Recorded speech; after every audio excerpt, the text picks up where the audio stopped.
The dust hadn't even settled from the brutal beating when 8-year-old twins Casa and Mika stepped between the bloodied woman and her attackers, their small voices cutting through the desert wind like steel through silk. "You're safe with us." Now, the sun blazed merciless over Bitter Creek, a frontier town carved from red rock and desperation where civilization hung by threads thinner than spider silk and twice as fragile. The wooden buildings squatted against the desert like weathered tombstones, their paint peeling under the relentless assault of sand and heat, while the main street stretched between them like an open wound in the earth.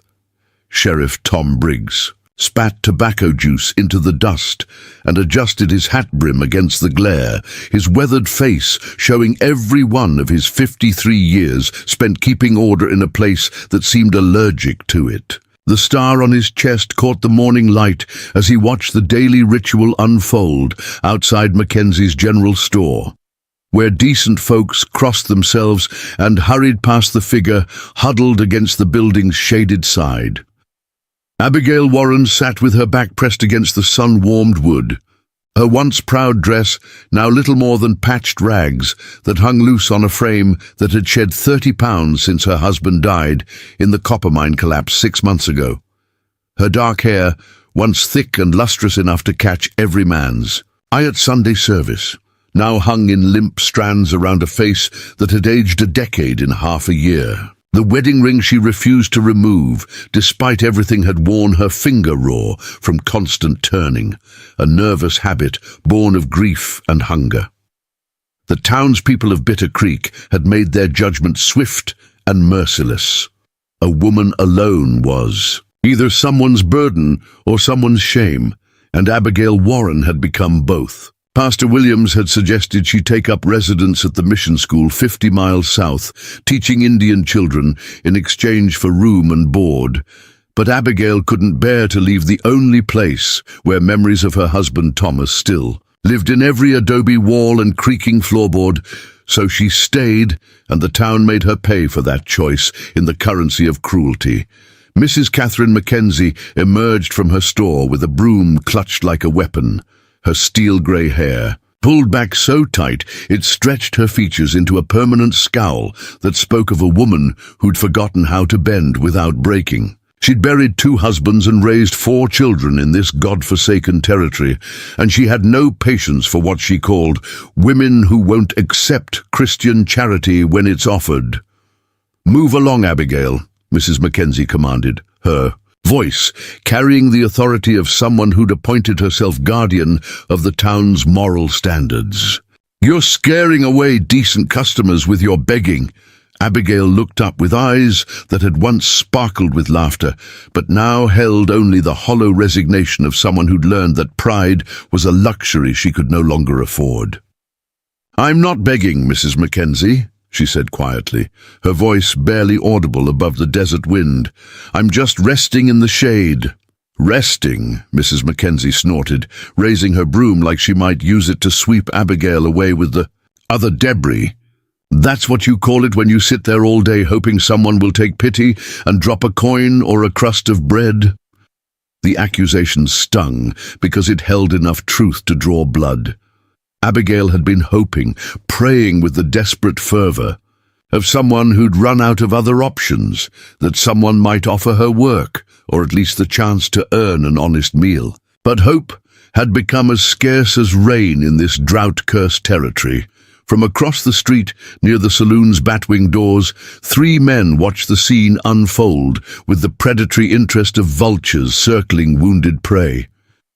Jake Morrison, the town's self-appointed voice of moral authority, despite his own frequent visits to the saloon girls upstairs, stood flanked by his usual companions, Pete Hawkins, whose wife had died in childbirth, leaving him bitter toward all women, and Dutch Sullivan, a drifter who'd stayed in Bitter Creek longer than anyone expected and made his living through means no one questioned too closely.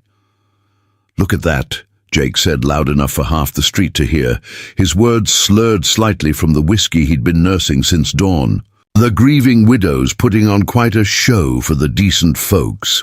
Pete Hawkins spat into the dust and nodded toward Abigail. "My Martha worked till the day she died, never sat around expecting handouts from hard-working people." His voice carried the bitter edge of a man who blamed the world for his losses and needed someone to punish for them. Dutch Sullivan said nothing, but his pale blue eyes tracked Abigail's every movement with an intensity that made the desert heat seem cold by comparison. He'd been watching her for weeks, noting how she flinched when men approached, how she kept her head down when walking past groups of townspeople, how she'd become increasingly desperate as her options dwindled to nothing. The morning sun climbed higher, turning the dust into dancing heat devils that shimmered between the buildings like ghosts of better times. Most of the townspeople had retreated indoors or to whatever shade they could find, leaving the main street largely empty except for the usual suspects: the drunks, the desperate, and the predators who fed on both. That's when the Blackwood Pemberley wagon rolled into town with a rumble of wheels and a cloud of dust that announced their arrival like thunder before lightning. Samuel Blackwood owned the largest cattle ranch within 100 miles of Bitter Creek, and his word carried more weight than the sheriff's badge or the preacher's Bible in matters of local importance. His wife Martha sat beside him on the wagon seat, her face shaded by a bonnet that cost more than most families spent on clothing in a year, while their 3 children peered out from beneath the canvas cover with the wide-eyed curiosity of young people who'd been raised to see the world as their rightful inheritance. But it was the 2 small figures walking beside the wagon that caught everyone's attention. 8-year-old twins, Casa and Mika, whose mixed Comanche and Mexican heritage showed in their bronze skin, dark eyes, and the way they moved through the world with a quiet confidence that seemed both ancient and entirely their own. The twins had been living with the Blackwood family for 2 years, ever since their mother died in the fever epidemic, and their Comanche father was killed by cavalry soldiers who never bothered to learn his name. Samuel Blackwood had taken them in not out of Christian charity, as he was quick to tell anyone who asked, but because his late brother had married their aunt and family obligations ran deeper than bloodlines in his moral code. Casa and Mika walked with the easy grace of children who'd learned to navigate between worlds, speaking English with the Blackwoods and Spanish with the ranch hands, while keeping alive the Comanche songs and stories their parents had taught them in whispered moments before sleep. They understood better than most adults the invisible lines that divided Bitter Creek into territories of acceptance and rejection, and they'd learned to cross those lines as carefully as their ancestors had once crossed enemy territory under a cover of darkness. As the Blackwood wagon pulled up outside the general store, Casa noticed Abigail first, her small hand reaching out to touch her brother's arm in the silent communication they'd developed over their 8 years of shared existence. Mika followed her gaze and saw what she had seen, a woman whose suffering had become a public spectacle, someone whose pain had been transformed into entertainment for people who had nothing better to do than judge the misfortunes of others. Mrs. Mackenzie approached the wagon with the obsequious manner she reserved for customers who could afford to buy more than necessities. "Mr. Blackwood, Mrs. Blackwood, what a pleasure to see you in town today," she said, her voice sweet as honey poured over broken glass. "I trust everything is well at the ranch." Samuel Blackwood climbed down from the wagon with the deliberate movements of a man who'd learned that every action was watched and interpreted by those around him. "Well enough, Catherine," he replied, tipping his hat with the courtesy that marked him as a gentleman despite his rough profession. "We're here for supplies and to conduct some business at the bank." While the adults exchanged pleasantries, Casa and Mika's attention remained fixed on Abigail, who had tried to make herself even smaller against the store's wall, as if she could disappear entirely through sheer force of will. The twins had seen poverty before. Their own people had known hunger and displacement for generations, but there was something about this woman's particular form of suffering that spoke to them in a language older than words. Mrs. Blackwood noticed the twins' distraction and followed their gaze to where Abigail sat. "Oh my," she said quietly, her voice carrying genuine concern despite the social distance that separated her from the broken woman across the street. "That poor creature looks half-starved." "That's Abigail Warren," Mrs. Mackenzie said with the tone people use when discussing unpleasant but necessary topics. "Her husband died in the mine collapse last spring, and she's been nothing but trouble ever since, refuses to take proper Christian guidance about her situation." Samuel Blackwood's jaw tightened imperceptibly. He'd known Thomas Warren as a good man and a hard worker, the kind of person who deserved better than to die in a cave-in caused by the mine owner's refusal to spend money on proper timber supports. "What kind of trouble could a widow woman cause?" he asked, his voice carrying a warning that Mrs. Mackenzie was too absorbed in her own righteousness to hear. "The kind that comes from a woman who thinks she's too good for honest work," Mrs. Mackenzie replied, warming to her subject like a fire-fed fresh kindling. "Pastor Williams offered her a position at the mission school, good honest work, teaching the Indian children, but she turned it down flat, said she couldn't bear to leave Bitter Creek."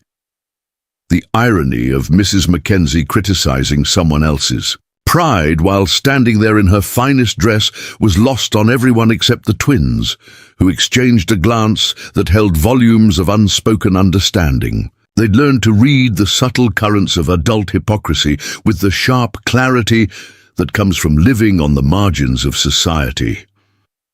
As the conversation continued above their heads, Casa and Mika noticed movement from the saloon across the street. Jake Morrison had finished his morning whiskey and was walking toward Abigail with the purposeful stride of a man who decided that someone needed to be taught a lesson. Pete Hawkins and Dutch Sullivan followed close behind like wolves trailing their pack leader. "This can't end well," Casa whispered to her brother in the Comanche their parents had taught them, words that carried the weight of ancestral wisdom. "About recognizing danger before it struck." Mika nodded, his young face serious beyond his years. "We should tell Mr. Blackwood," he replied in the same language, but even as he spoke the words, they both knew it would be too late. Jake Morrison stopped directly in front of Abigail, his shadow falling across her like a dark promise. "Well, now, Mrs. Warren," he said with the false joviality that preceded violence, like thunder preceded lightning. "Seems to me you've been making quite a nuisance of yourself lately." Abigail looked up with eyes that held no hope of mercy, only the weary acceptance of someone who'd learned that resistance often made things worse. "I'm not causing any trouble, Mr. Morrison," she said quietly. "I'm just trying to stay out of the sun." "Trying to stay out of the sun," Pete Hawkins repeated mockingly. "While decent folks work for their daily bread, you sit here like a princess, waiting for someone to hand you everything on a silver platter." The accusations were so far from the truth, they would have been laughable if not for the genuine hatred behind them. Abigail had knocked on every door in Bitter Creek, looking for work, had offered to clean houses, tend children, cook meals, anything that would allow her to maintain her dignity while earning enough to survive. But doors had been slammed in her face by women who saw her widowhood as a contagious disease, and men who viewed her desperation as an opportunity for exploitation. Dutch Sullivan circled around behind her with the predatory patience of a man who understood that the best time to strike was when the prey had nowhere to run. His presence there changed the entire dynamic from public humiliation to something far more dangerous. Samuel Blackwood had noticed the confrontation developing and was moving toward it with the measured pace of a man who'd learned that rushing into situations often made them worse, but he was still 20 yards away when Jake Morrison grabbed Abigail by the arm and hauled her to her feet with enough force to make her cry out in pain. "Time for you to move along, widow woman," Jake snarled, his grip tightening until his knuckles showed white. This town's got no use for beggars and parasites. What happened next unfolded with the terrible inevitability of an avalanche. Abigail tried to pull away from Jake's grip, her desperation finally overriding her learned submission, and her resistance triggered something primitive and vicious in him. His free hand came across her face in a backhand blow that sent her sprawling into the dust, blood streaming from her split lip. "Stay down where you belong," Pete Hawkins added his voice to the assault, his boot connecting with Abigail's ribs, hard enough to double her over and drive the air from her lungs in a gasping sob. The few townspeople who had been watching from doorways and windows suddenly found urgent business elsewhere, as if witnessing the beating somehow made them complicit in it. This was how violence was allowed to flourish in places like Bitter Creek, not through active participation, but through the carefully cultivated blindness of those who chose not to see. Dutch Sullivan moved closer, his intentions written in the predatory gleam in his pale eyes, and it was clear that what had begun as public humiliation was about to become something much worse. Abigail curled into herself like a wounded animal, trying to protect what little remained of her dignity and her body from the assault that seemed inevitable. That's when two small figures broke away from the Blackwood wagon and ran across the street with a speed that surprised everyone, including their guardians. Casa reached the scene first, placing herself between Abigail and Dutch Sullivan with a fearlessness that seemed impossible in someone so young. Mika took position beside his sister, and together they formed a barrier that was laughable in its physical inadequacy, but stunning in its moral authority. "Leave her alone," Casa said in a voice that carried none of the tremor one might expect. From an 8-year-old facing down 3 grown men, "You're acting like cowards, hurting someone who can't fight back." Jake Morrison stared down at the twins with a mixture of surprise and outrage. "What the hell do you half-breed brats think you're doing?" he demanded, his voice rising to a shout that echoed off the surrounding buildings. Mika's response came in English clear enough for everyone to understand, but with the cadence and dignity of someone speaking from ancient authority. "We're doing what our grandfather taught us, standing between the strong and the weak when the strong forget their honor." The words hit the 3 men like physical blows, not because of their content, but because of the source. These were children, calling grown men dishonorable in front of the entire town, and the accuracy of the accusation made it sting all the more. Samuel Blackwood had finally reached the scene, his face dark with anger that promised consequences for anyone who continued. "This assault, Morrison, Hawkins, Sullivan," he said in the tone he used when giving orders to his ranch hands, "I suggest you step away from the lady and the children before this situation gets out of hand." But Jake Morrison was too drunk and too committed to his course of action to recognize the warning. "Mind your own business, Blackwood," he snarled. "These kids need to learn their place, and so does this worthless widow." He reached toward Casa with the obvious intention of pushing her aside, but before his hand could make contact, the 8-year-old girl caught his wrist in a grip that spoke of hours spent learning to handle horses and rope. Her small fingers found pressure points that her Comanche grandfather had taught her, and Jake Morrison found himself frozen in place by pain that seemed impossible coming from such a small source. "Mika," Casa said calmly, never taking her eyes off Jake's face. "Help Mrs. Warren stand up." Her brother immediately moved to Abigail's side, offering his small hands to help her rise from the dust, and there was something so dignified in the gesture that it transformed the entire scene from brutal assault to rescue mission. Abigail struggled to her feet with Mika's help, blood still streaming from her split lip and her ribs screaming with pain from Pete Hawkins' boot. But she managed to stand. And in standing, she reclaimed something that had been systematically stripped away from her over the past 6 months. "Thank you," she whispered to the twins, her voice so soft it was barely audible. but the gratitude in it was profound enough to reach everyone present.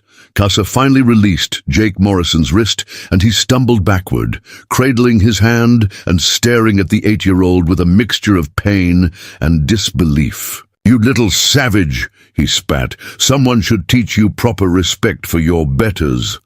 That was when Samuel Blackwood stepped fully into the situation, his presence changing everything like a thundercloud, suddenly blocking out the sun. "Morrison," he said quietly, "I think you've done enough teaching for one day."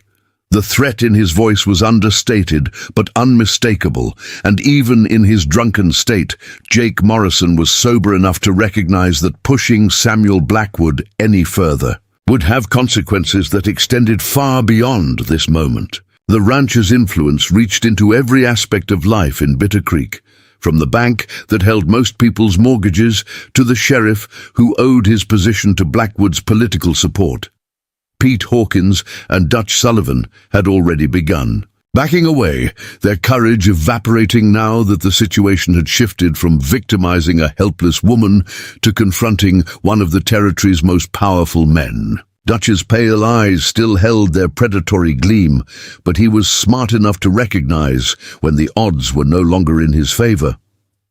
Sheriff Briggs finally made his appearance, arriving just late enough to avoid having to take sides during the actual confrontation, but early enough to maintain the fiction that law enforcement was present and functioning. "What's all the commotion here?" he asked, with the weary tone of a man who already knew the answer and wasn't particularly happy about having to deal with it. Samuel Blackwood fixed the sheriff with a stare that could have melted steel. "Just some concerned citizens helping a lady who'd fallen in the street, Tom," he said, with the careful politeness that served as a warning to anyone smart enough to recognize it. "Nothing that requires official attention." The sheriff nodded quickly, understanding that his best course of action was to pretend nothing significant had happened and hope the situation resolved itself without requiring him to choose between his duty and his political survival. "Well then," he said, "I suppose everything's under control." Jake Morrison started to speak, probably to demand that the sheriff arrest someone or at least validate his version of events, but Samuel Blackwood's expression stopped the words. In his throat, the rancher's message was clear. This incident was over, and anyone who tried to extend it would find themselves dealing with consequences that went far beyond a street fight. Mrs. Blackwood had climbed down from the wagon and now approached the group with the careful dignity of a woman navigating complex social terrain. "Abigail," she said gently, "you're hurt. Let me help you clean up those cuts." The offer of aid from Martha Blackwood carried weight that went beyond simple Christian charity. The rancher's wife was known for her practical kindness and her ability to see situations clearly without being swayed by popular opinion. Her public support could mean the difference between continued persecution and grudging acceptance for someone in Abigail's position. Abigail looked around at the faces surrounding her, the twins who had risked themselves to defend her, the powerful rancher who had backed down her attackers, the sheriff who was pretending nothing had happened, and the townspeople who were beginning to emerge from their hiding places now that the violence was over. The moment felt suspended between possibilities, as if the next few seconds would determine not just her immediate fate, but the entire trajectory of her life in Bitter Creek. "You're safe with us," Casa said quietly, taking Abigail's hand in her small one. "That's what family does. They keep each other safe." The word family hung in the desert air like a promise and a challenge, spoken by an 8-year-old girl who had lost her own parents but had learned that family could be chosen as well as inherited. The simple declaration transformed everything, turning what had been a rescue into something deeper and more permanent. Mika nodded solemnly, his young face serious with the weight of commitment. "Our grandfather said that when you save someone's life, you become responsible for making sure that life has meaning," he said. "We saved you, so now we have to help you find your way back to who you're supposed to be."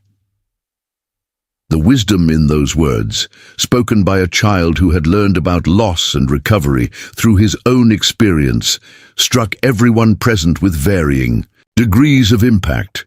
For Abigail, they offered hope where none had existed moments before. For the twins, they represented the next step in a journey that had begun with their own rescue and adoption by the Blackwood family. For Samuel and Martha Blackwood, they posed a question about how far their own commitment to these remarkable children would extend. The sun continued its relentless climb toward noon, but something had shifted in the desert air around Bitter Creek.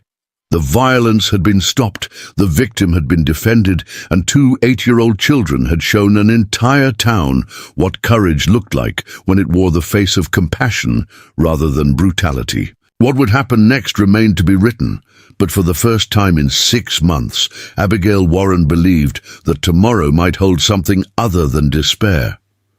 The dust settled slowly around them all, and in that settling, new possibilities began to take shape like mirages that might, just might, prove to be real. The Blackwood Ranch stretched across the valley like a kingdom carved from red earth and endless sky, where cattle grazed beneath cottonwood trees that had witnessed decades of drought and plenty. The main house sat on a gentle rise, its adobe walls thick enough to keep the desert heat at bay, and its wraparound porch wide enough for the whole family to gather when the day's work was done. Behind the house, a collection of barns, corrals, and outbuildings spoke of prosperity, built through hard work and careful stewardship of the unforgiving land.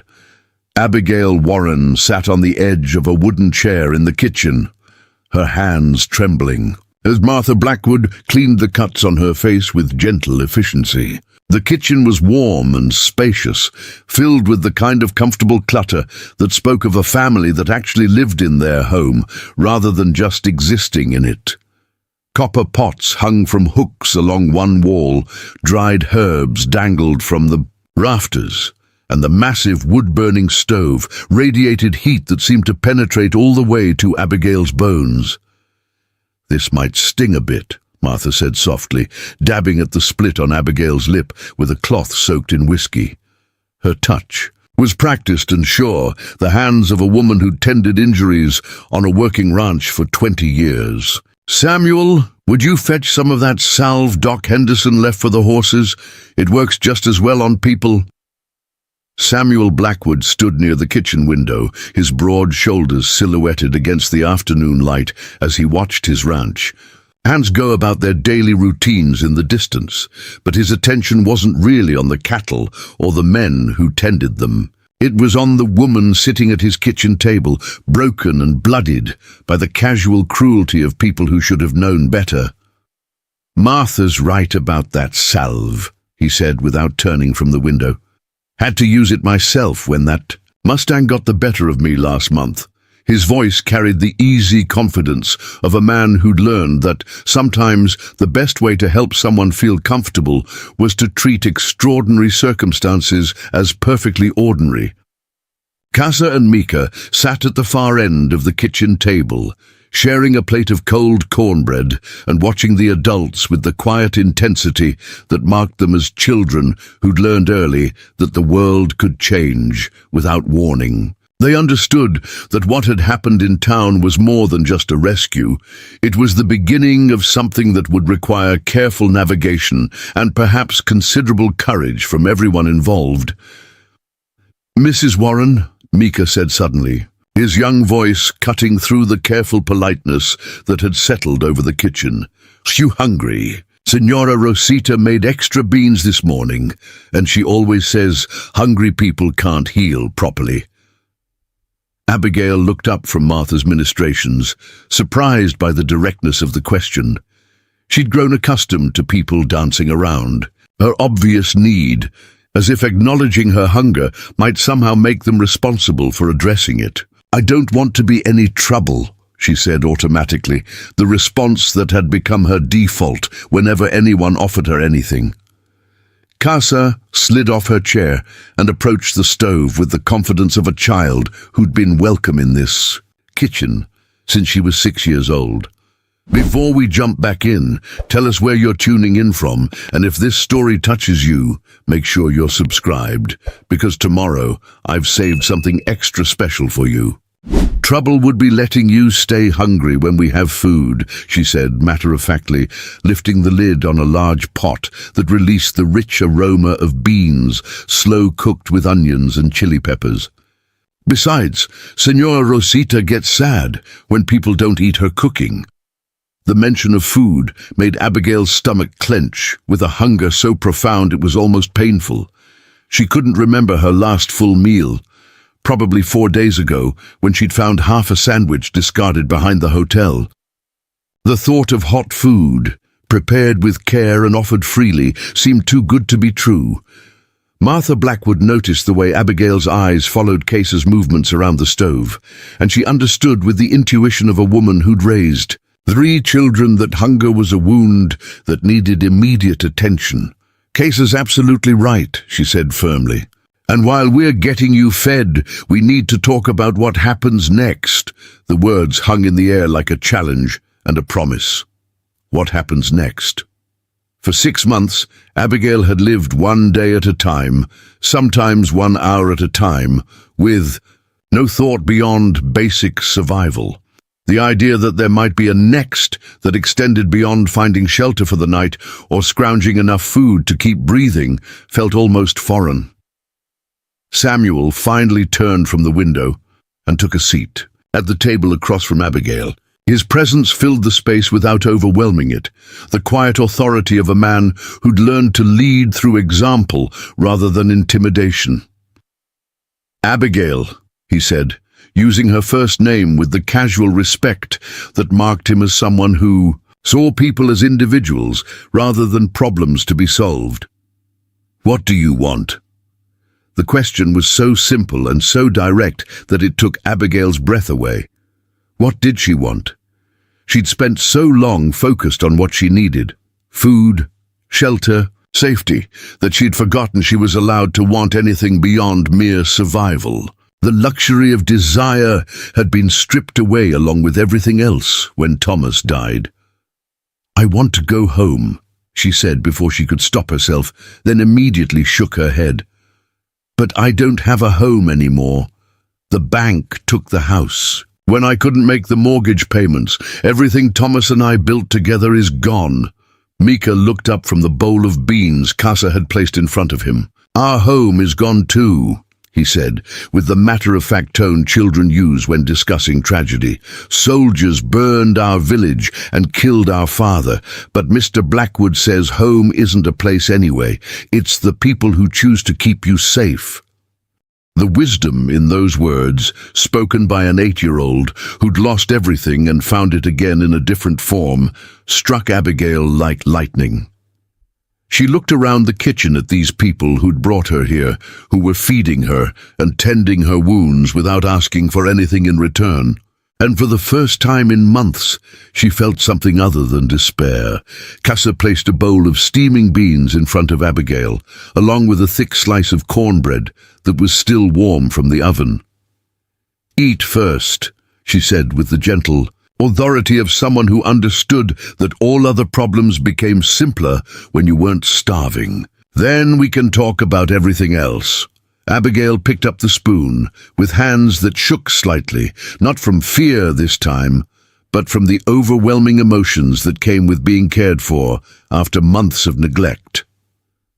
The beans were perfect, seasoned with cumin and chili peppers, with pieces of pork that melted on her tongue. The cornbread was sweet and dense, with just enough honey to balance the heat of the beans. It was the kind of meal that spoke of abundance and generosity, prepared by someone who understood that food could be an expression of love. "This is wonderful," Abigail managed between bites, tears streaming down her cheeks despite her efforts to maintain her composure. "I can't remember the last time anything tasted this good." Martha reached across the table and squeezed Abigail's free hand gently. "When you're ready to talk, we're ready to listen," she said. "But for now, just eat. There's plenty more where that came from," As Abigail continued eating, Samuel began outlining the reality of her situation with the practical directness of a man accustomed to solving problems. "The way I see it, you have three choices," he said. "You can go back to town and hope things get better, which we all know they won't. You can take Pastor Williams up on his offer to work at the mission school, which might be honorable work, but would mean leaving everything familiar behind. Or you can stay here for a while and help us figure out a third option." The offer hung in the air like an unexpected gift, too precious to accept and too valuable to refuse. Abigail set down her spoon and looked around the table at faces that showed nothing but genuine concern for her welfare. "I can't ask you to do that," she said quietly. "You don't even know me." "We know enough," Casa said firmly, her young voice carrying the conviction of someone who'd learned to judge character through hardship. "We know you didn't fight back when those men hurt you because you were trying. Not to make things worse for everyone else. We know you've been hungry for a long time, but you still said please and thank you when Mrs. Blackwood helped you. We know you loved your husband enough to stay in a town that treats you badly, just because it's where you remember him." The accuracy of Casa's observations was both startling and deeply moving. This 8-year-old girl had seen through to the core of Abigail's character in a way that grown adults had failed to do for months. "You see a lot for someone so young," Abigail said softly. Mika nodded solemnly. "Our grandfather taught us to watch people's hearts instead of their words," he explained. "Words can lie, but hearts always tell the truth. Your heart is sad, but not mean, scared but not selfish. That's the kind of heart that deserves help." Samuel leaned back in his chair, considering the situation with the careful deliberation of a man who'd built his success on making good decisions rather than quick ones. "We've got a bunkhouse that's not being used since the last of the seasonal hands moved on," he said. "It's not fancy, but it's clean and dry and has its own stove. You could stay there while we work on finding you something more permanent." The offer was more generous than anything Abigail had dared to hope for, but it also raised questions that needed to be addressed. "What would I do in exchange?" she asked. "I won't take charity, no matter how kindly it's offered. I need to earn my keep somehow." Martha's face lit up with the expression of a woman who'd suddenly seen a solution to multiple problems at once. "Actually, you'd be doing us a favor," she said. "The children need tutoring in their reading and arithmetic, and I've been trying to find someone qualified to help them. You taught school before you married Thomas, didn't you?" Abigail nodded, surprised that Martha knew about her past. "For 3 years, down in Santa Fe. I loved teaching. But when Thomas and I married, the school board said they couldn't keep a married woman on staff. It was their policy." "Their loss is our gain," Samuel said decisively. "The twins are bright as copper pennies, but they need more formal education than Martha and I can provide. Our oldest boy, Jake, is away at college in Denver, and the younger ones could benefit from proper instruction. If you're willing to teach them, we'd consider it a fair trade for room and board." The arrangement was more than fair. It was miraculous. Abigail would have work that matched her skills and experience, shelter that provided both privacy and safety, and the company of people who seemed genuinely interested in her welfare. But even as hope began to bloom in her chest, doubt crept in alongside it. "What will the townspeople say?" she asked. "They already think I'm taking advantage of people's kindness. If I move out here, they'll say I've manipulated you somehow." Casa made a dismissive sound that was remarkably adult for an 8-year-old. "Let them talk," she said, with the confidence of someone who'd learned that other people's opinions couldn't hurt you unless you gave them permission. People who spend their time judging others usually do it because their own lives aren't interesting enough to think about. Martha laughed at her adopted daughter's blunt assessment. "Casa has a point," she said. "The people whose opinions matter will judge you by your actions, not by gossip. The ones who don't matter will find something else to talk about within a week." Samuel stood and walked to the window again. his gaze sweeping across the ranch that represented everything he'd built through decades of hard work and careful planning. "Besides," he said without turning around, "this is my land, my family, and my decision. Anyone who has a problem with how I choose to help a neighbor is welcome to take it up with me directly." The quiet steel in his voice made it clear that such a conversation would not end well for the complainer.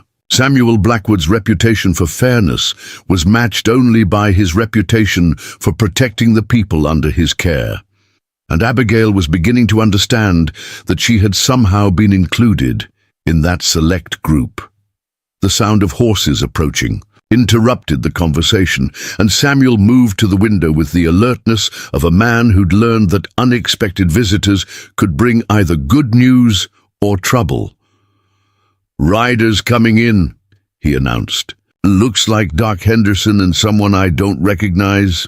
Martha immediately began clearing the table, her movements efficient and purposeful. "Doc probably heard about what happened in town," she said. "News travels fast in a place this small. Abigail, would you prefer to meet with him privately, or are you comfortable having us here?" The question demonstrated a sensitivity that Abigail hadn't experienced in months. These people were offering her choices, treating her as someone whose preferences mattered, rather than just another problem to be managed. "I'd like you to stay," she said. "I'm tired of facing things alone." Dr. Henderson was a man in his 60s who'd been practicing medicine on the frontier for most of his adult life. He'd seen everything the territory could inflict on the human body and spirit, and he'd learned to treat both with equal care. The man riding beside him was younger, perhaps 40, with the kind of weathered face that spoke of years spent outdoors, and the steady gaze of someone accustomed to making difficult decisions. "Samuel, Martha," Dr. Henderson called out as he dismounted near the front porch. "Heard there was some trouble in town today. Thought I'd better come out and make sure everyone's all right." The stranger dismounted as well, moving with the careful deliberation of someone who understood that his presence might be unwelcome until his intentions were made clear. "Name's Robert Caldwell," he said, extending his hand to Samuel. "I'm the territorial marshal based out of Las Cruces. I was in Bitter Creek on other business when I heard about what happened today." Samuel shook the marshal's hand while studying his face for clues about his real purpose in coming to the ranch. Federal marshals didn't usually involve themselves in local disputes unless there were larger issues at stake. "What exactly did you hear, Marshal?" he asked carefully. "I heard that 3 grown men assaulted a defenseless woman in broad daylight, and that 2 children had to step in to stop it because the local law enforcement was nowhere to be found," Caldwell replied, with the kind of directness that suggested he had little patience for political niceties. "I also heard that you provided assistance to the victim and that she's currently staying on your property." The words were stated as facts rather than accusations, but Abigail felt a familiar chill of fear. In her experience, official attention rarely led to anything good for people in her situation. She started to stand, perhaps to flee, but Casa's small hand on her arm held her in place. "Mrs. Warren isn't going anywhere," Casa said with the calm certainty that had marked all her interactions with adults who tried to intimidate her. "She's safe here, and anyone who wants to change that will have to explain why to all of us." Marshal Caldwell looked down at the 8-year-old girl who was staring at him with such unwavering confidence, and his stern expression softened slightly. "I'm not here to cause trouble for Mrs. Warren," he said gently. "I'm here because what happened today was a crime. And crimes in this territory fall under my jurisdiction when local law enforcement fails to address them." Dr. Henderson had been examining Abigail's injuries while the marshal spoke, his practiced hands gentle as he checked the cut on her lip and the bruising around her ribs. "She's been systematically starved," he said bluntly, his voice carrying the anger of a man who'd spent his career fighting preventable suffering. This level of malnutrition doesn't happen overnight. It's the result of months of neglect and deprivation. Which brings me to why I'm really here, Marshal Caldwell said, his attention shifting back to Samuel. I've been investigating reports of corruption in Bitter Creek for the past 6 months. Missing funds from the Territorial Relief Program, fraudulent land deals, intimidation of witnesses. Today's incident might be connected to a larger pattern of abuse. The revelation that Abigail's suffering might be part of something bigger and more sinister added a new dimension to an already complex situation. Samuel's expression hardened as he processed the implications. What kind of corruption are we talking about, Marshal? The kind where certain people in positions of authority use their power to eliminate inconvenient witnesses to their activities, Caldwell replied. Grimly, Mrs. Warren's husband worked in the copper mine that collapsed last spring. What if that collapse wasn't as accidental as everyone assumed? What if Thomas Warren saw something he wasn't supposed to see? And what if his widow knows more than she realizes? Abigail felt the blood drain from her face as the marshal's words sank in. Thomas had been acting strangely in the weeks before his death, coming home from work with a troubled expression and refusing to discuss what was bothering him. She'd assumed it was just the normal stress of dangerous work in an unsafe mine. But what if there had been more to it? Thomas did mention some concerns about the mine, she said slowly, her voice barely above a whisper. He said the owner was cutting corners on safety to increase profits, using substandard timber for the supports and pushing the miners to work faster than was safe. But I thought that was just the usual complaints that miners have about their bosses. Marshal Caldwell and Dr. Henderson exchanged significant looks. Mrs. Warren, the marshal said carefully, I need to ask you some questions about your husband's death and what's happened to you since then. But first, I want you to understand that you're under my protection now. No one is going to hurt you again, not while I'm investigating this case. The promise of official protection should have been comforting, but Abigail had learned not to trust promises from men in positions of authority. Too many of them had failed her when she needed help most. But as she looked around the kitchen at the faces of people who had already proven their commitment to her welfare, she began to believe that maybe, just maybe, things were finally going to change for the better. The afternoon sun was beginning to slant through the kitchen windows, casting long shadows across the wooden floor and painting everything in shades of gold and amber. Outside, the sounds of ranch life continued their familiar rhythm, but inside the Blackwood kitchen, the foundations of Abigail Warren's future were being carefully and deliberately rebuilt. Whatever came next, she would not face it alone. The Dusty Rose Saloon squatted on Bitter Creek's main street like a cancer that had learned to dress itself up in red velvet and cheap perfume. Piano music drifted through the batwing doors, along with the smell of tobacco, whiskey, and the kind of desperation that drove men to drink away their failures instead of confronting them. Behind the bar, mirror fragments reflected the faces of customers who preferred their truth as distorted as their reflection, while overhead, oil lamps cast dancing shadows that made everyone look like they were hiding something. Jake Morrison sat hunched over his third whiskey of the evening, his right wrist still throbbing from where that little savage girl had grabbed him with impossible strength. The memory of being humiliated by an 8-year-old in front of half the town burned in his gut worse than the rot-gut liquor he was pouring down his throat. Pete Hawkins and Dutch Sullivan flanked him at the bar, their own faces dark with the kind of rage that came from having their authority challenged by children and finding themselves powerless to do anything about it. I'm telling you, something ain't right about those kids, Jake muttered into his glass, his words slurring slightly from the alcohol and the anger he'd been nursing since the confrontation. No natural child moves like that girl did or talks like that boy. They're unnatural, I tell you. Probably learned some kind of Indian witchcraft from their heathen father. Dutch Sullivan said nothing, but his pale blue eyes tracked every Movement in the mirror behind the bar, with the predatory focus of a man who never stopped calculating angles and opportunities. He'd been thinking about the morning's events from a different perspective than his drinking companions, wondering not about supernatural explanations, but about more practical concerns like federal marshals asking inconvenient questions about recent events. The saloon doors swung open with more force than necessary, and Mayor Curtis Blackwell strode in with the kind of theatrical authority that marked him as a man who'd learned to mistake loudness for leadership.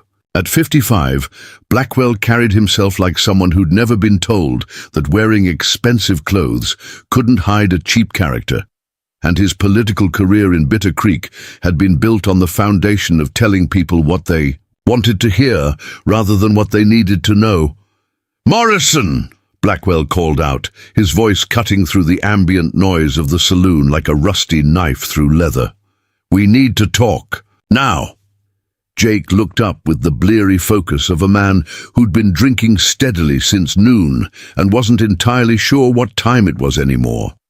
"Mayor Blackwell," he said with exaggerated politeness that couldn't quite hide his resentment at being summoned like a disobedient child. "What brings you to our humble establishment this fine evening?"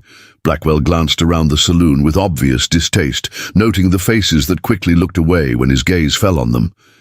These weren't the kind of voters who showed up to town meetings or contributed to campaign funds, but they were the kind who could cause problems if they started talking to the wrong people about the wrong subjects. "Not here," he said curtly. "Back room. Bring your friends." The back room of the Dusty Rose served multiple purposes depending on the needs of the moment: high-stakes poker games, private negotiations, and the kind of conversations that required both privacy and the assurance that everyone involved had too much to lose to talk freely afterward. Tonight, it held 5 men whose lives had become unexpectedly complicated by the morning's events, and whose futures depended on finding a solution that didn't involve federal marshals asking questions about things that were supposed to stay buried. "Mayor." Blackwell closed the door and turned to face the others with the grim expression of a man who'd received news that threatened everything he'd spent years building. "Gentlemen," he said without preamble, "we have a serious problem. Marshal Caldwell is in town, and he's been asking questions about the mine collapse, the relief fund distributions, and several other matters that are none of his damned business." Pete. Hawkins leaned back in his chair with the sudden sobriety that came from realizing that personal grievances had collided with larger and more dangerous concerns. "What kind of questions?" he asked, though his tone suggested he already suspected the answer wouldn't be anything good. "The kind that could land all of us in territorial prison if he gets the wrong answers," Blackwell replied bluntly. "Apparently, someone's been sending letters to the territorial capital claiming that relief funds intended for mine widows have been systematically diverted into private accounts. They've also raised questions about whether the mine collapse was truly accidental or the result of criminal negligence." The silence that followed was heavy with the weight of shared guilt and mutual vulnerability. Each man in the room had profited in some way from the schemes that had enriched them, while leaving people like Abigail Warren to starve in the streets. But profit had a way of blinding men to consequences, and now those consequences were walking around Bitter Creek, wearing a federal marshal's badge. Dutch Sullivan finally spoke, his voice quiet, but carrying the kind of authority that came from being the one person in the room who wasn't afraid to say what everyone else was thinking. "The widow knows," he said simply. "That's why you wanted her gone, not because she was a burden on the town, but because her husband saw too much before he died." Blackwell's face flushed red with the kind of anger that came from having uncomfortable truths spoken aloud in front of witnesses. Thomas Warren was a troublemaker who didn't understand that some things are better left alone, he snapped. He started asking questions about safety violations, about why certain reports weren't being filed with the Territorial Mining Authority, about why the relief fund wasn't reaching the families it was supposed to help. Jake Morrison looked up from his whiskey with the dawning realization that he'd been a pawn in a game much larger and more dangerous than he'd understood. "So you arranged for him to have an accident," he said, his voice carrying a mixture of awe and horror at the implications. "You killed him to keep him quiet." "I didn't kill anyone," Blackwell said defensively, but his eyes shifted away from Jake's accusing stare. "I simply made sure that certain safety inspections were postponed until after the next quarterly. Extraction targets were met. What happened after that was an unfortunate accident that no one could have predicted. The distinction between murder and criminal negligence was lost on everyone in the room, including Blackwell himself. Thomas Warren was dead because powerful men had prioritized profit over safety, and his widow had been systematically persecuted to ensure her silence about anything she might have learned from her husband. The moral weight of that truth settled over the room like smoke from a smoldering fire. Pete Hawkins stood abruptly and began pacing the small room with the restless energy of a caged animal. "This is all well and good for historical perspective," he said harshly, "but it doesn't solve our immediate problem. The marshal is here, the widow is under Samuel Blackwood's protection, and those damned kids have made her into some kind of cause célèbre. We need a solution, not a confession." Dutch Sullivan had been studying the faces of his companions with the calculating gaze of a man who'd learned to survive by reading people's weaknesses and exploiting them. "There might be a way," he said slowly, his words carefully measured, "but it would require all of us to be very careful and very committed to seeing it through to the end." The other men turned toward him with the desperate attention of drowning. Men being offered a rope, even though they weren't entirely sure they trusted the person holding the other end. Dutch had a reputation for solving problems through methods that other people preferred not to examine too closely, and his solutions tended to be permanent in nature. "The widow's not our real problem," Dutch continued, his voice taking on the matter-of-fact tone he used when discussing violence as a business transaction. "The marshal is, but marshals are human beings just like anyone else. They can have accidents, especially when they're traveling alone through dangerous territory." Mayor Blackwell paled at the implication, understanding immediately what Dutch was suggesting. "You're talking about murdering a federal marshal," he whispered, as if saying it quietly might somehow make it less serious. "That's not just a territorial crime. That would bring the full weight of the federal government down on this entire region." "Only if they can prove it was murder instead of just another unfortunate accident," Dutch replied, with the cold logic of a man who'd thought through all the angles. "Marshals get killed by outlaws, Indians, wild animals, flash floods, rock slides.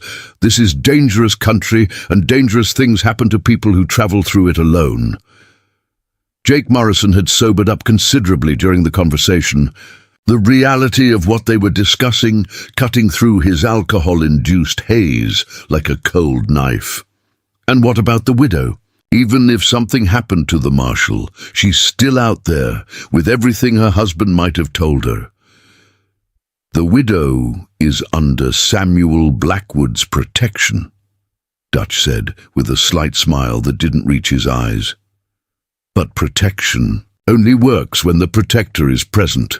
Ranchers have accidents too, especially when they're out checking on remote parts of their property. And accidents have a way of affecting whole families sometimes." The casual way Dutch discussed multiple murders made the temperature in the room seem to drop several degrees.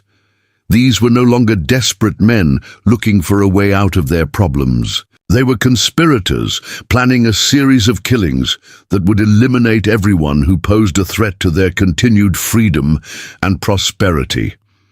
Pete Hawkins stopped pacing and turned to face the group. "You're talking about killing some of The most respected people in the territory, he said, but his voice carried more concern about practical difficulties than moral objections. Samuel Blackwood has friends in Santa Fe, connections in Denver. His death wouldn't go unnoticed or uninvestigated, which is why it has to look completely natural, Dutch explained patiently. A family outing that ended in tragedy. Maybe a flash flood in one of those arroyos that cuts across his property. Bodies found days later, miles downstream, battered beyond easy recognition. Tragic accident, terrible loss, case closed. Mayor Blackwell found himself nodding along with the plan, despite the voice in his head that was screaming warnings about the path they were choosing. The corruption charges he could probably fight, with lawyers and political connections, but murder was a different kind of problem entirely. Yet the alternative, exposure, disgrace, prison, or possibly a federal hangman's rope, seemed even worse than the risks of Dutch's solution. Preparing and narrating this story took us a lot of time, so if you are enjoying it, subscribe to our channel. It means a lot to us now. Back to the story. What about timing? Blackwell asked, his voice barely audible as he committed himself to a course of action that would have been unthinkable just hours earlier. The marshal won't stay in the area indefinitely, and Blackwood isn't going to conveniently ride out into the wilderness just because we need him to. Dutch pulled a folded piece of paper from his vest pocket and spread it on the table. It was a rough map of the Blackwood Ranch, with various landmarks marked in pencil. I've been watching the ranch for weeks, he said matter-of-factly. Samuel checks his water sources every 3 days, always follows the same route. Takes him through Devil's Canyon, which is perfect for our purposes. Steep walls, narrow floor, prone to flash flooding even when it's not raining in the immediate area. Jake Morrison leaned over the map, tracing the route Dutch had marked with growing understanding and horror. You've been planning this for weeks, he said accusingly. This isn't some desperate solution you just thought of. You've been waiting for an excuse to move against the Blackwoods. I've been preparing for various contingencies, Dutch corrected calmly. The smart money says that eventually Samuel Blackwood was going to become a problem for our operations. His ranch controls too much water, his political connections run too deep, and his moral principles are too inflexible. Today's events just moved up the timeline. The realization that they were partnering with someone who'd been planning multiple murders as a business strategy should have sent the other men running for the door. Instead, they found themselves drawn deeper into the conspiracy by their own desperation and the terrible logic of Dutch's arguments. Once you'd accepted that killing was necessary, the number of victims became just a matter of logistics. Pete Hawkins had been studying the map as well, his experience as a former cavalry scout giving him insights into the tactical aspects of Dutch's plan. What about the children, he asked. Those twins won't be easy to handle, especially if they suspect something's wrong. And there are other children in the family besides them. Children die in accidents too, Dutch said, with the same casual tone he'd used to discuss everything else. Tragic, but these things happen. The important thing is making sure there are no witnesses left to ask inconvenient questions later. The complete moral bankruptcy of the statement hung in the air like a physical presence, making it difficult for the other men to breathe normally. They were no longer talking about eliminating threats to their criminal enterprise. They were planning the wholesale slaughter of an entire family, including children whose only crime was being in the wrong place at the wrong time. Mayor Blackwell stood abruptly and walked to the single window that looked out onto the alley behind the saloon. In the distance, he could see lights flickering in the windows of houses where decent families were settling down for the evening, unaware that their neighbors were plotting mass murder just a few hundred yards away. When? He asked without turning around, his voice hollow with the weight of what he was agreeing to. Tomorrow, Dutch replied. Samuel always checks the water sources on Thursdays. The weather report says there's a storm system moving in from the west, which will provide the flash flooding we need to make it look natural. Marshal Caldwell will be visiting the ranch tomorrow morning to continue his investigation. Perfect. Opportunity to eliminate all our problems at once. Jake Morrison drained the last of his whiskey and set the empty glass on the table with a sharp crack. And if something goes wrong, if someone survives, or if the marshal's superiors get suspicious about his disappearance, Dutch folded the map and returned it to his pocket with the careful movements of a man who'd made similar plans many times before. "Then we improvise," he said simply. "But gentlemen, let me be very clear about something. We're past the point where anyone can back out of this arrangement. We all know too much about each other's business for anyone to walk away cleanly. Tomorrow, we solve all our problems permanently, or we all hang together." The finality in his voice made it clear that the decision had been made not by democratic consensus, but by the inexorable logic of their situation. They'd crossed too many lines, committed too many crimes, and accumulated too many secrets to turn back now. The only way forward led through more violence, more deception, and the kind of sins that would stain their souls forever.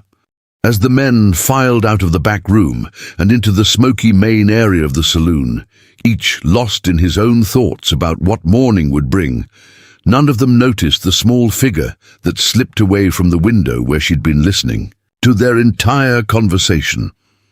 Casa moved through the shadows behind the building with the silent grace her Comanche ancestors had perfected over generations, her young mind already working on the problem of how to warn her family about the danger that was coming with the dawn. The night air carried the scent of approaching rain and the promise of violence, but it also carried something else. The determination of a child who'd learned that sometimes the smallest people had to do the biggest things to protect the ones they loved. Tomorrow would bring a reckoning that none of the conspirators had anticipated, because they'd made the fatal mistake of underestimating the courage and resourcefulness of the very children they planned to murder.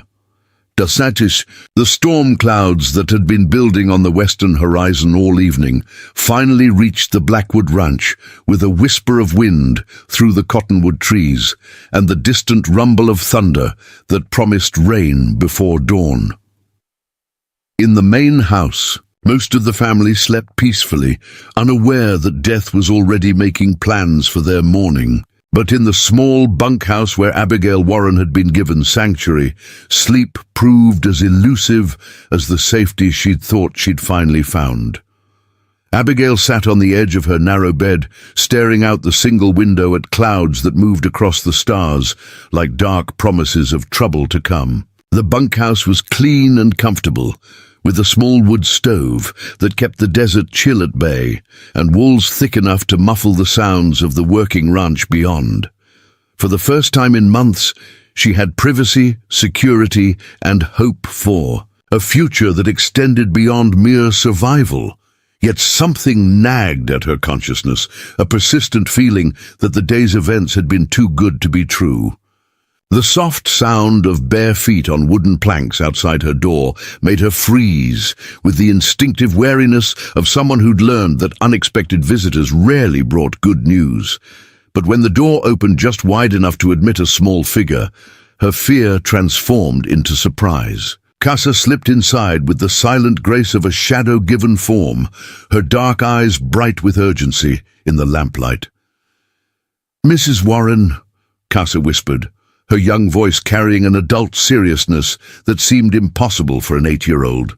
"We need to talk. Something terrible is going to happen tomorrow, and you're the only one who can help us stop it." Abigail moved to the stove and added another piece of wood, more for something to do with her hands than for warmth. The orange glow that flickered through the iron grating cast dancing shadows on the walls and reminded her of campfires from her childhood, when the world had seemed safer and stories always ended with the good people winning. "What kind of terrible thing?" she asked, though part of her already suspected the answer would be something she didn't want to hear. Casa climbed onto the room's single chair and pulled her knees up to her chest, a gesture that made her look every bit the frightened Child, she was underneath her preternatural composure. "I followed the men who hurt you today," she said matter-of-factly. They went to the saloon and met with other men, including Mayor Blackwell and someone called Dutch Sullivan. "They're planning to kill Marshal Caldwell and Mr. Blackwood and all of us." The words hit Abigail like physical blows, each revelation worse than the last. She'd known that Jake Morrison and his friends were cruel and vindictive, but she hadn't imagined they were capable of murder, especially not the wholesale slaughter of an entire family. "Casa, are you absolutely certain about what you heard? Sometimes adults say things they don't mean when they're angry or drunk." "They weren't drunk when they made their plans," Casa replied with the grim certainty of someone who'd learned to distinguish between idle threats and genuine danger. "The man called Dutch had a map of our ranch. He knows Mr. Blackwood's routine, knows when he rides out to check the water sources. They're going to make it look like an accident, a flash flood in Devil's Canyon." Abigail sank onto her bed, as the full implications of what Casa was telling her began to penetrate her consciousness. These weren't random acts of violence born from drunken rage. They were carefully planned murders designed to eliminate everyone who posed a threat to whatever criminal enterprise the conspirators were protecting. Did they mention why they want to kill the marshal? What investigation he's conducting? Casa nodded, her expression growing even more serious. "They said he's asking questions about the mine collapse that killed your husband and about money that was supposed to help mine widows, but went somewhere else instead. They think you know something that could get them in trouble." The pieces of a puzzle Abigail hadn't even realized existed began falling into place with horrible clarity. Thomas's strange behavior in the weeks before his death, his cryptic comments about safety violations and missing reports, his increasing reluctance to discuss his work at the mine. She'd assumed he was just worried about the dangerous conditions that all miners faced. But what if there had been more to it? "My husband did mention some concerns about the mine," Abigail said slowly, her mind racing through half-remembered conversations and fragments of worry that Thomas had tried to shield her from. "He said the owner was cutting corners, using inferior materials, pushing production quotas that required unsafe practices, but I thought every miner complained about their bosses." "Maybe he found proof," Casa suggested, with the logical directness that marked her approach to adult problems. "Maybe he had documents or witnesses that could prove the mine collapse wasn't an accident. And maybe the people responsible have been trying to make sure that proof never comes to light." The possibility that Thomas's death hadn't been a tragic accident, but a calculated murder to cover up criminal negligence added a new dimension of horror to Abigail's grief. She'd spent 6 months mourning a husband who died in an industrial accident, blaming herself for not doing enough to convince him to find safer work. Now she was confronting the possibility that he'd been killed to protect the profits and reputations of men who valued money more than human life. "We have to warn Marshal Caldwell," Abigail said, standing abruptly as the urgency of their situation overcame her shock. "And the Blackwood family. If these men are planning to attack tomorrow, we need to get everyone to safety before they have a chance to carry out their plan." Casa slipped off her chair and moved to the window, peering out at the darkened ranch. Buildings with the wariness of someone who'd learned that danger could come from any direction. "It's not that simple," she said quietly. "Dutch Sullivan isn't like the other men. He's killed people before, I could see it in his eyes, and he said something about making sure there are no witnesses left to ask questions." The implication that the murderers planned to eliminate not just their primary targets, but anyone who might have knowledge of their crimes sent a chill through Abigail that had nothing to do with the desert night air. These weren't desperate men making panicked decisions. They were calculating killers who'd thought through every angle and prepared for every contingency. "Then we'll have to be smarter than they are," Abigail said with a determination that surprised her. For months she'd been the victim of other people's cruelty, powerless to defend herself or change her circumstances.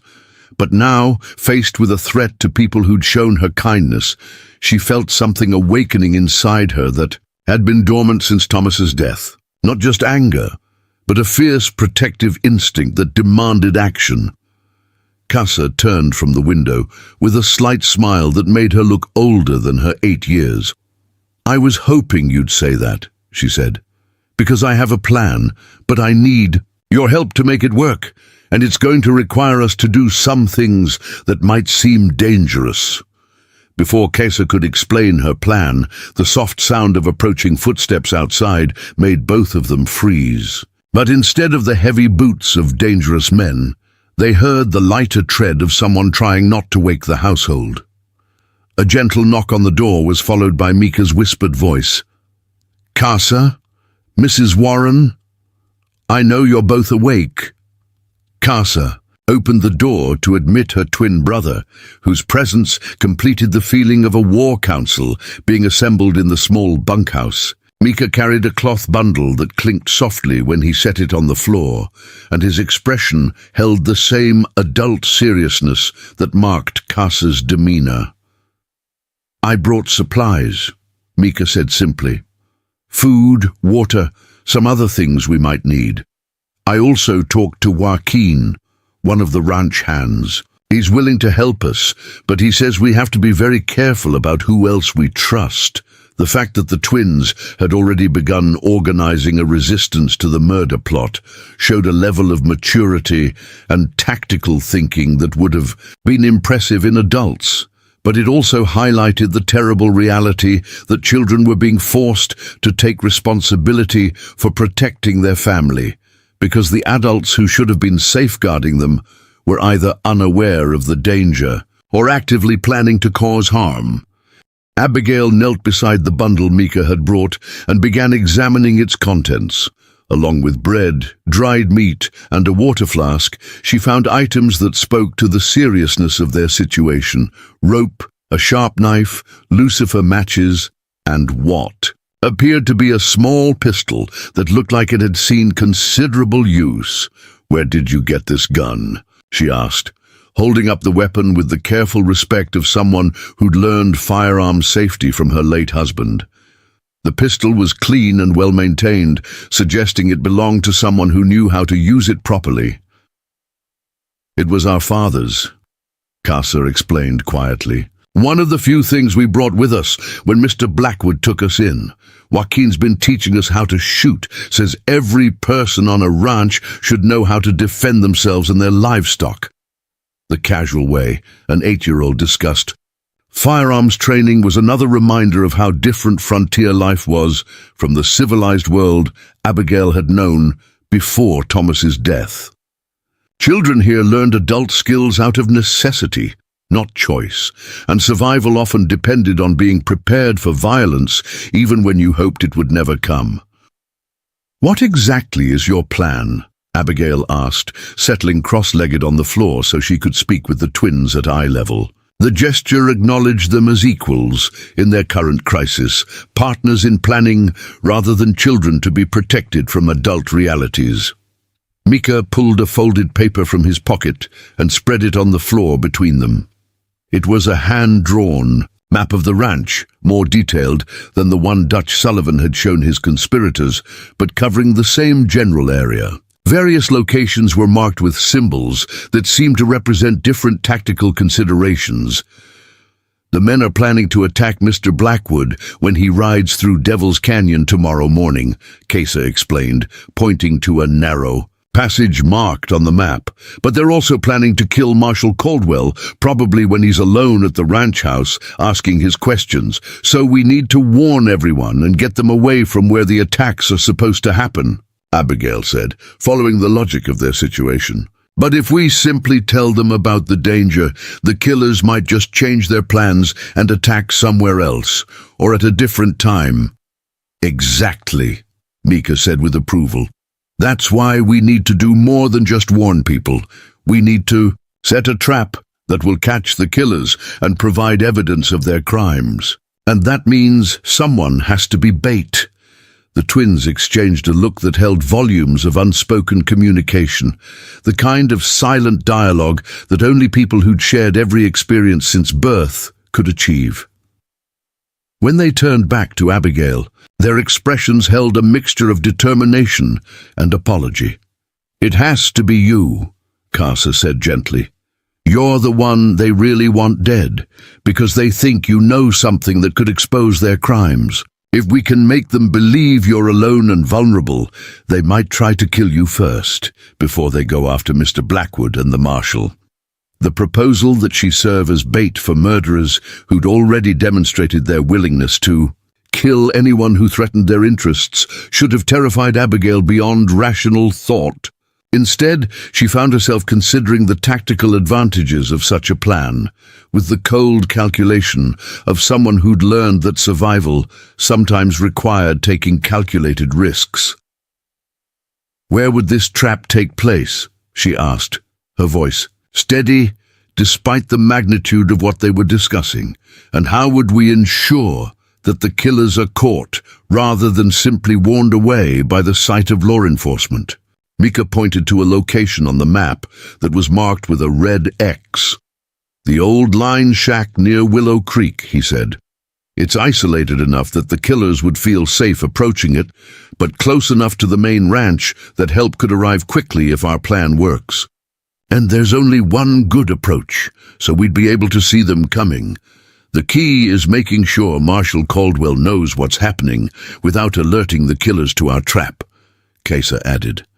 "We need him positioned where he can witness their attack and arrest them in the act of attempted murder. That way, there's no question about their guilt."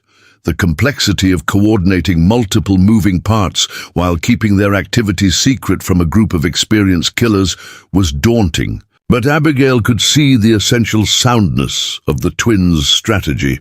Rather than passively waiting for the attacks to occur, they would take control of the situation and force the killers to expose themselves.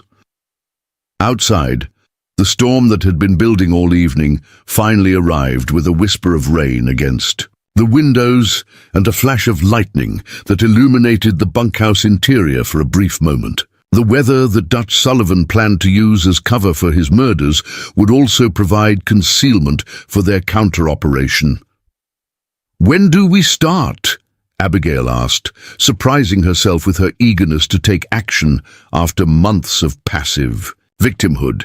For the first time since Thomas's death, she felt like she had purpose beyond mere survival, a chance to fight back against the people who destroyed her life and threatened the family that had offered her sanctuary.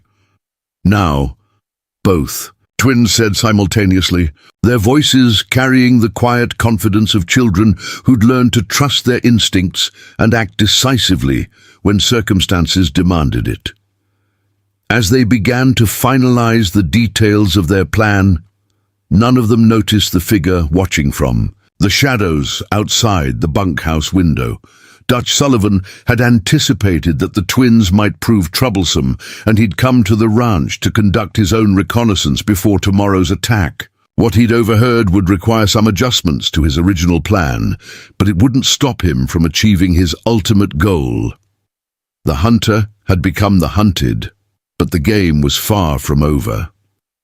The abandoned line shack crouched in the pre-dawn darkness like a weathered tombstone, marking the grave of some forgotten hope. Built 20 years earlier, when the Blackwood Ranch was smaller and needed more scattered shelters for cowboys working the far pastures, it now served as little more than emergency shelter for riders caught in sudden storms. The roof sagged with age, the single window was cracked from a hailstorm 3 summers past, and the door hung slightly askew on rusted hinges that creaked with every breath of wind. Inside the cramped interior, Abigail Warren knelt beside the cold iron stove, arranging kindling with hands that trembled only slightly despite the magnitude of what she was about to attempt. The twins had positioned her here before dawn, following a plan that required her to appear alone and vulnerable, while actually being surrounded by hidden allies. Every detail had been calculated to draw Dutch Sullivan and his killers into a trap that would expose their crimes and end their threat forever. The storm that had threatened all night had delivered only scattered drops of rain, but the overcast sky provided the grey half-light that would make it difficult for approaching riders to see clearly into the shadows around the shack. This natural camouflage was essential to their plan, which depended on Dutch's confidence that he was approaching an isolated target rather than walking into an ambush. Abigail struck a match and touched it to the kindling, creating the first flicker of light that would serve as a beacon for the killers who were already riding toward her through the morning gloom. The irony wasn't lost on her, that she was literally lighting a fire to attract the men who wanted to kill her, but the symbolism felt appropriate somehow. After months of hiding in shadows and accepting whatever scraps of mercy others chose to throw her way, she was finally taking control of her own fate. The sound of horses approaching from the east made her heart race with anticipation and terror in equal measure. According to the plan, Dutch Sullivan should be coming alone on his initial reconnaissance, hoping to confirm her location before summoning the others for the actual killing. But plans had a way of changing when desperate men were involved, and Abigail knew that her survival depended on being ready for any variation of what was supposed to happen. Through the cracked window, she caught her first glimpse of the rider, approaching through the sagebrush and scattered boulders that marked this corner of Blackwood land. Dutch Sullivan sat his horse with the casual confidence of a man who believed he held all the advantages, his pale eyes scanning the landscape, with the predatory focus that had kept him alive through years of violence. He'd left his two companions camped a mile back while he scouted the target, a precaution that showed both his tactical thinking and his fundamental mistrust of others. Dutch dismounted 50 yards from the line shack and tied his horse to a twisted juniper tree, then approached on foot with the careful steps of someone who'd learned that overconfidence could be fatal in situations like this. His hand rested casually on the grip of his Colt revolver, not drawn but ready, while his eyes catalogued every shadow that might conceal a threat or witness to what he was about to do. Inside the shack, Abigail forced herself to continue the charade of someone starting their day in innocent solitude. She pumped water from the hand well into a tin basin, the squeaking of the pump handle loud enough to mask any small sounds her hidden allies might make as they moved into their final positions. The performance had to be perfect because Dutch Sullivan was smart enough to detect deception if she gave him any reason to suspect a trap. The door opened with a screech of protesting hinges, and Dutch stepped inside with the gun now drawn and pointed casually in her direction. Up close, his pale blue eyes held the kind of emptiness that came from years of viewing other people as obstacles to be removed, rather than human beings deserving of moral consideration. "Mrs. Warren," he said with mock politeness, "what a pleasant surprise to find you here so early in the morning." Abigail turned from the water basin with a gasp of surprise that was only partially feigned. Seeing him in person, knowing what he'd planned for her family, and understanding the casual way he discussed multiple murders, made her skin crawl with revulsion. But she forced herself to project the helpless fear he expected to see, the broken widow who would beg for mercy before accepting her fate. "Mr. Sullivan," she said, allowing her voice to shake with what he would interpret as terror rather than fury. "I didn't expect to see anyone out here this early. I couldn't sleep, so I thought I'd come out here to watch the sunrise and think about my husband." Dutch's smile was as cold as a gravestone in winter. "How touching," he said, never lowering his weapon, a grieving widow seeking solace in the wilderness. "Unfortunately, Mrs. Warren, your solitude is about to become permanent." The casual way he announced her impending death should have terrified her into paralysis, but instead it triggered something fierce and protective that had been building. inside her since Kesa and Mika had first stepped between her and Jake Morrison's cruelty. She was done being a victim, done accepting whatever fate other people decided to impose on her, done cowering while evil men prospered through violence. "Before you kill me," Abigail said, with a steadiness that surprised them both, "I want to understand why. What did I do to deserve this? What threat could a starving widow possibly pose to a man like you?" Dutch's expression shifted slightly, showing genuine curiosity at her unexpected composure. Most people begged when they found themselves facing death, or tried to bargain, or simply broke down in helpless terror. Her calm request for explanation suggested either remarkable courage or dangerous knowledge, and he wasn't sure which possibility concerned him more. "Your husband was a problem," Dutch said, deciding that a dying woman deserved at least the truth about why she was dying. Thomas Warren couldn't leave well enough alone, kept asking questions about mine safety reports that should have stayed buried, kept talking about relief fund money that wasn't reaching the right people. He was going to cause trouble for some very important men. The confirmation that Thomas had been murdered for trying to protect his fellow miners hit Abigail like a physical blow, but it also validated every instinct she'd had about the strange behavior in his final weeks. "So you killed him," she said, her voice steady despite the tears that began streaming down her cheeks. "You murdered my husband to protect thieves and corrupt officials." "I arranged for him to have an accident," Dutch corrected with the pedantic precision of someone who took professional pride in his work. "Just like I'm about to arrange for you to have one. The difference is that his death looked natural, while yours will be more obviously violent.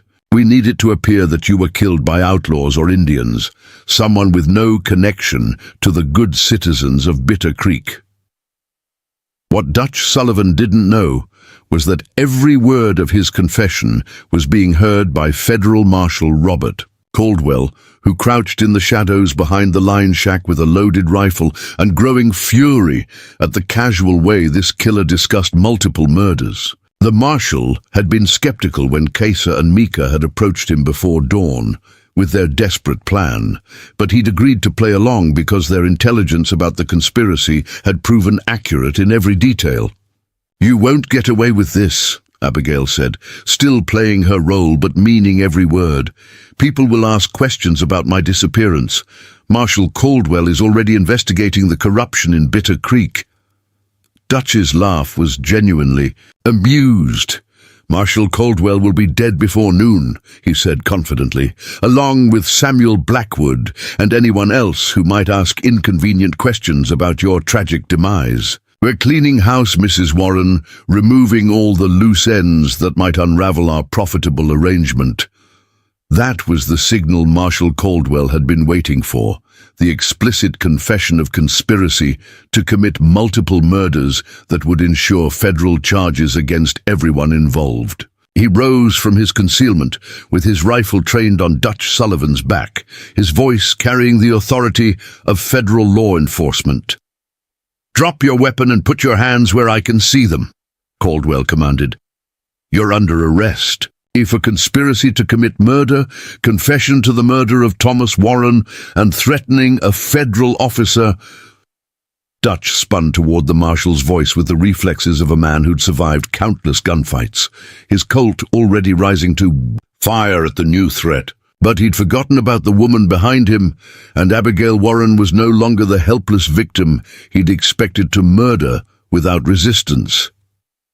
The iron poker she'd quietly lifted from beside the stove caught Dutch behind the left ear with all the force her grief and fury could provide. The impact sent him staggering forward, his shot going wide and shattering what remained of the window glass. Before he could recover his balance or aim, Marshal Caldwell's rifle spoke with final authority. Dutch Sullivan crumpled to the dirt floor of the line shack, his pale blue eyes finally holding something other than predatory calculation. As his life ebbed away, he stared up at Abigail with what might have been surprise or possibly respect for the way she'd turned his own trap against him. "Is he dead?" Abigail asked, still gripping the poker and breathing hard from the adrenaline. That had carried her through the confrontation. The question was practical rather than emotional. She felt no remorse for helping to kill a man who'd murdered her husband and planned to slaughter an entire family. Marshal Caldwell knelt beside Dutch's body and checked for a pulse, then nodded grimly. "He's dead," he confirmed, "which solves one problem but leaves us with several others. His partners are still out there, and they'll come looking for him when he doesn't return." As if summoned by his words, the sound of multiple horses approaching at a gallop announced that Jake Morrison and Pete Hawkins had grown tired of waiting for Dutch's signal. They'd probably heard the gunshot and were coming to investigate, which meant the trap had only partially succeeded. "Mrs. Warren, stay behind me," Caldwell ordered, moving to the doorway with his rifle ready. "We knew this might happen, but we're still outnumbered, and they're going to be ready for trouble now." But they'd underestimated the thoroughness of Casa and Mika's planning, which had included contingencies for exactly this situation. As Jake Morrison and Pete Hawkins rode hard toward the line shack, they found their path suddenly blocked by Samuel Blackwood and 3 of his most experienced ranch hands, all armed with rifles and positioned to command the high ground. "That's far enough, gentlemen," Samuel called out, his voice carrying across the desert air with unmistakable authority. "You're surrounded and outgunned. I suggest you surrender before this situation gets any worse for you." Jake Morrison's face was flushed with whiskey courage and the desperate fury of a man who understood that his life was effectively over regardless of what happened in the next few minutes. "We came here to finish what we started," he shouted back. "That widow woman has caused enough trouble for decent folks. The only trouble here is caused by men who think violence solves problems," Samuel replied.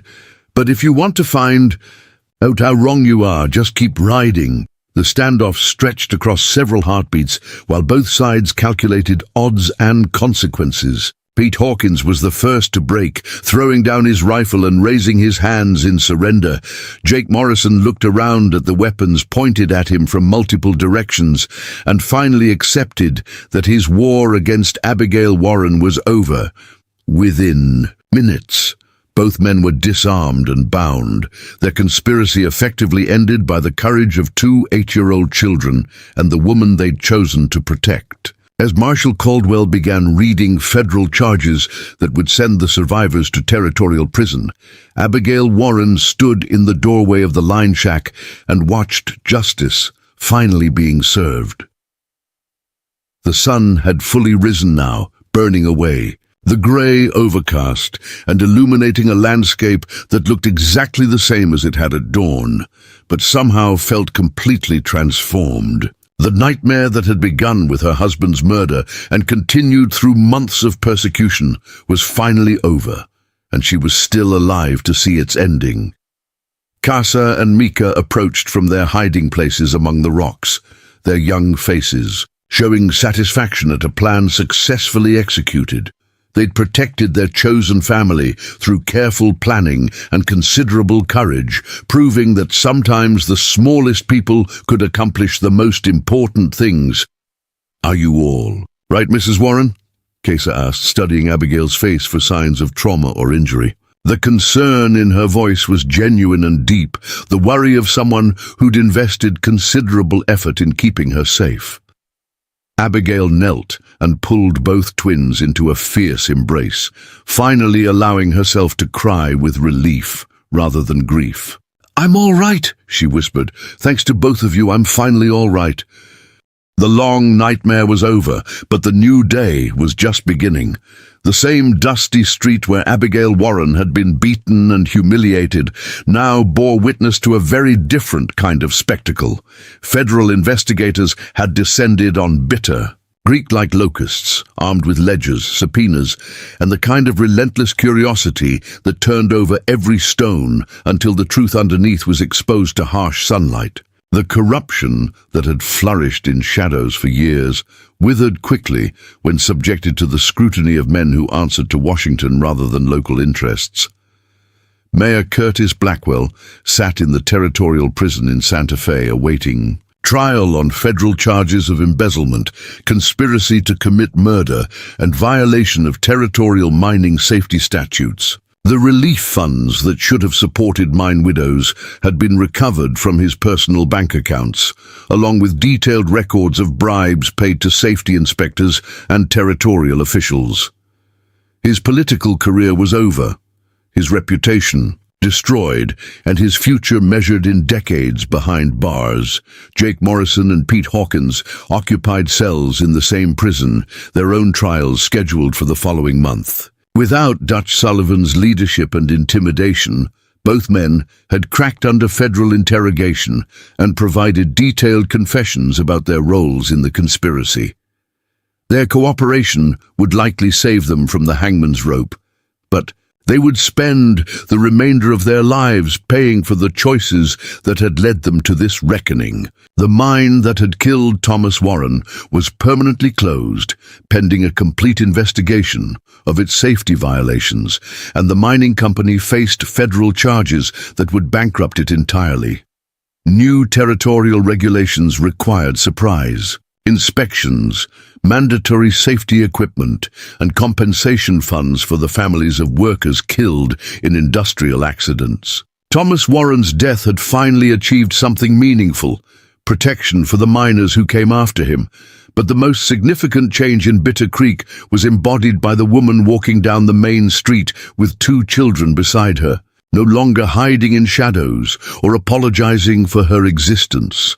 Abigail Warren moved through the town with the quiet dignity of someone who'd faced the worst humanity could offer and emerged stronger rather than broken. The same people who'd once crossed the street to avoid her now tipped their hats respectfully, understanding that she'd become someone who commanded respect rather than pity.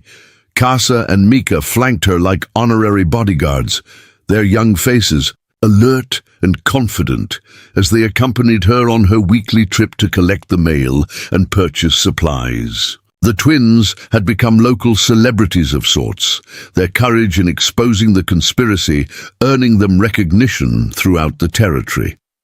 But they wore their fame lightly, more interested in their arithmetic lessons with Abigail than in the praise of adults who should have protected them in the first place. Mrs. Catherine Mackenzie emerged from her general store with a package wrapped in brown paper, her expression markedly different from the hostile contempt she'd shown Abigail. Just a month earlier, the storekeeper had been forced to confront the reality that she'd participated in the persecution of an innocent woman while turning a blind eye to genuine criminals operating in her community. "Mrs. Warren," she said formally, extending the package with hands that shook slightly from embarrassment rather than age. "This came in on yesterday's stage, from Denver, according to the postmark." Abigail accepted the package with a polite nod that acknowledged Mrs. Mackenzie's attempt at civility without forgetting the months of cruelty that had preceded it. Forgiveness was a process that took time, and while she bore no active hatred toward the people who'd failed her, she wasn't ready to pretend that their behavior had been acceptable. "Thank you, Mrs. Mackenzie," she said simply, tucking the package under her arm. "I hope you're well." The formal politeness of the exchange spoke volumes about how relationships in Bitter Creek had been permanently altered by recent events. People who'd once felt free to abuse and ostracize Abigail now understood that she had powerful allies and federal protection. More importantly, they'd learned that their casual cruelty had real consequences when subjected to outside scrutiny. As they walked toward the post office to collect the rest of the mail, Casa looked up at Abigail with the direct gaze that characterized all her interactions with adults. "Are you happy here?" she asked matter-of-factly. "In Bitter Creek, I mean. Now that things are different." Abigail considered the question as they passed the spot where Jake Morrison had first grabbed her arm and sent her life spiraling toward its lowest point. The physical location remained unchanged, but her relationship to it had been transformed completely. Instead of a place of humiliation, it had become the starting point of her journey back to dignity and purpose. "I'm not sure happiness is the right word," she said thoughtfully. But I feel like I belong here now, in a way I didn't before. This is where Thomas and I built our life together, and this is where we'll build whatever comes next." Mika, who'd been listening with the intense concentration he brought to all serious conversations, nodded approvingly. "Our grandfather used to say that home isn't where you come from, it's where you choose to make your stand," he said. "You chose to make your stand here, even when it would have been easier to leave." The wisdom in those words, spoken by an 8-year-old who'd lost his original home and found a new one through tragedy and resilience, struck Abigail as profoundly true. She could have accepted Pastor William's offer to work at the mission school, could have fled to relatives in another territory, could have simply disappeared rather than fighting for her place in a community that had rejected her. Instead, she'd chosen to stay and transform both herself and the town that had tried to break her. At the post office, they found Marshal Caldwell waiting with a leather satchel full of documents and the satisfied expression of a man who'd successfully completed a complex investigation. The federal marshal had spent the past month untangling the web of corruption that had strangled Bitter Creek for years, and his work had implications that extended far beyond their small community. "Mrs. Warren," he said, rising from his chair. As she entered, "I have some news that I think will interest you. The territorial governor has established a victim compensation fund using the money recovered from Mayor Blackwell's bank accounts. As Thomas Warren's widow, you're entitled to significant damages for both his wrongful death and your subsequent persecution." The offer of financial compensation was welcome, but secondary to the official recognition that she'd been wronged by people in positions of authority. For months, she'd been made to feel that her suffering was her own fault, a consequence of personal failings rather than systemic abuse. Now, the territorial government itself acknowledged that she'd been a victim of criminal conspiracy.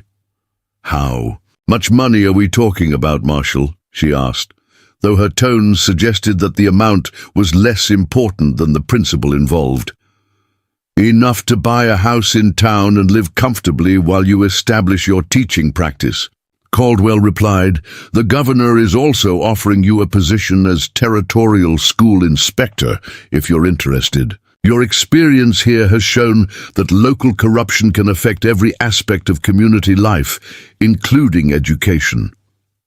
The proposal that she become a traveling inspector of territorial schools represented an opportunity to prevent other communities from suffering the kind of institutional breakdown that had nearly destroyed Bitter Creek. It would also allow her to use her teaching skills on a much larger scale, touching the lives of children throughout the territory. Before she could respond, Hesa tugged at her sleeve with the insistence of a child who had something important to say. "Mrs. Warren," she said quietly, "we need to talk to you about something. Something we've been thinking about for a while now."